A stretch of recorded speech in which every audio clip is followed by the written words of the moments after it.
دوستوں آج ہم بات کریں گے کہ ٹھنڈی سے ٹھنڈی عورت کو گرم کرنے کا کیا طریقہ ہے، کہ ایسا طریقہ جس سے ٹھنڈی عورت گرم ہو جائے۔ دوستوں اس کا طریقہ کچھ یوں ہے جو ہم آپ کو بتانے جا رہے ہیں۔ سب سے پہلے عورت کے ہونٹوں پر پیار کیا جائے، ان کو سہلایا جائے، اس کے بعد کان کے نچلے حصے پر پیار کیا جائے۔ اس حصے کو سب سے زیادہ برکت والا حصہ مانا جاتا ہے، اس سے بہت زیادہ عورت کو سینسز حاصل ہوتی ہیں۔ ساتھ ہی ساتھ آہستہ آہستہ گردن سے ہوتے ہوئے نیچے کی طرف آئیں اور پستانوں پر پیار کریں، ان کو چوسیں اور ہاتھ سے گول دائرہوی شکل میں ان کو سہلائیں۔ اس سے عورت بہت زیادہ گرمائی حاصل کرے گی۔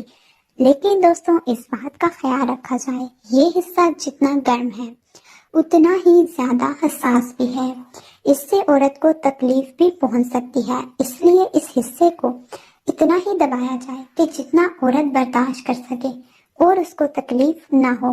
اس کے بعد اس سے پیار کرتے کرتے ناف پر آ جائیں، ناف کو چومیں، اس سے بھی عورت کو بہت زیادہ فیلنگز حاصل ہوتی ہیں۔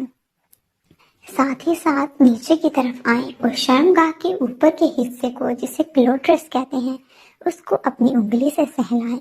یہ سب سے زیادہ گرم ترین حصہ ہے، یہ وہ حصہ ہے جس سے ٹھنڈی عورت بھی 1 منٹ میں گرم ہو سکتی ہے۔ اس حصے کو سہلائیں، اس طریقے سے آپ دیکھیں گے کہ ٹھنڈی سے ٹھنڈی عورت بھی 1 منٹ میں گرم ہو جائے گی اور آپ سے پہلے ہی وہ فارغ ہو جائے گی اور مکمل طور پر لطف حاصل کر لے گی۔ امید کرتے ہیں آپ کو آج کی ویڈیو اچھی لگی ہوگی۔ اگر ویڈیو اچھی لگی ہے تو ویڈیو کو لائک کیجیے، کمنٹ باکس میں اپنی رائے کا اظہار کیجیے، ساتھ ہی ساتھ ہمارے چینل کو سبسکرائب کر دیں تاکہ نئی آنے والی معلومات آپ مس نہ کریں۔